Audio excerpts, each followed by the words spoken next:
Hi, hello everyone. My name is Megan Leslie. I'm President and CEO of the World Wildlife Fund Canada. And I really want to thank Concordia and the Walrus for creating the space for us to talk about solutions to some of the biggest problems that we're facing. Because the solutions, they're out there. They're happening right now.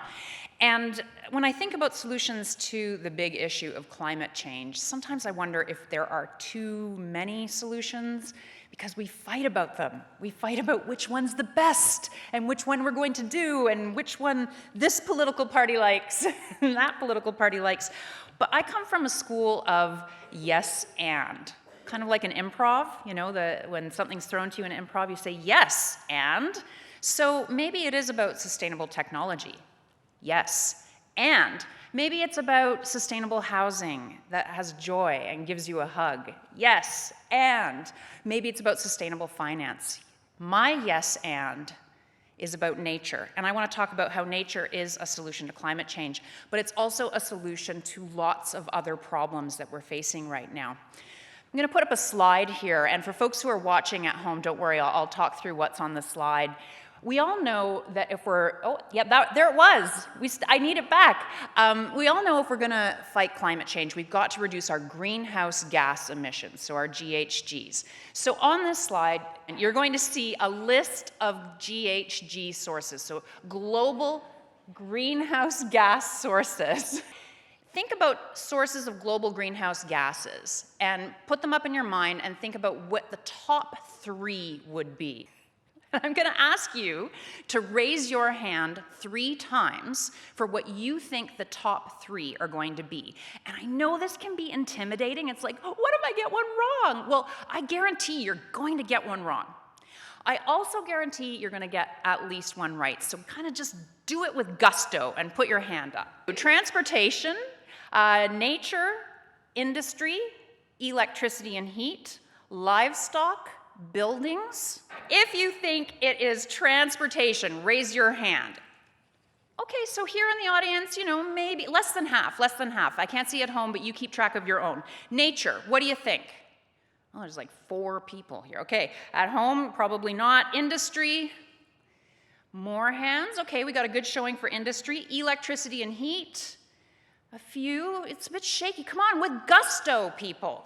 Livestock. Oh, yeah, there's lots of hands for livestock. And what about buildings? A lot? Oh my God, like it's almost unanimous, buildings. Okay, so you were right. Give yourself a pat on the back if you chose electricity and industry. Good job. The third one is nature. I heard a gasp. Yes. You're like, oh my God, Megan, how can nature be a problem? I didn't know nature was a problem. Don't worry. Nature is not bad. Don't worry. But let's break down what we're doing with nature, how we are using our landscapes and seascapes.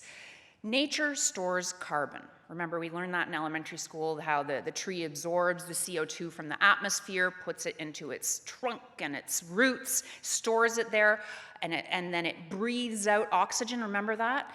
It's not just trees, it's all plants, it's shrubs, it's trilliums and bulrushes. They store carbon in their leaves and their roots, and when these plants die, those plants get absorbed into the soil. The carbon is in the soil. Healthy ecosystems the soil is rich with carbon. But when we destroy nature, we are releasing that carbon back into the atmosphere. So if we cut down our forests, we drain our wetlands, we're taking carbon that is locked in those roots and in that soil, and we are turning it into carbon that goes up into the atmosphere. And an unbelievable 30% of global GHGs comes from the destruction of nature. So we need to stop that conversion of carbon, that release of carbon, by looking at, well, where in the landscape are there rich stores of carbon that we need to protect? And where there are ecosystems that are already degraded, can we plant new plants and restore those ecosystems and restore the carbon? So we can tackle climate change by protecting carbon in ecosystems and by restoring carbon in ecosystems.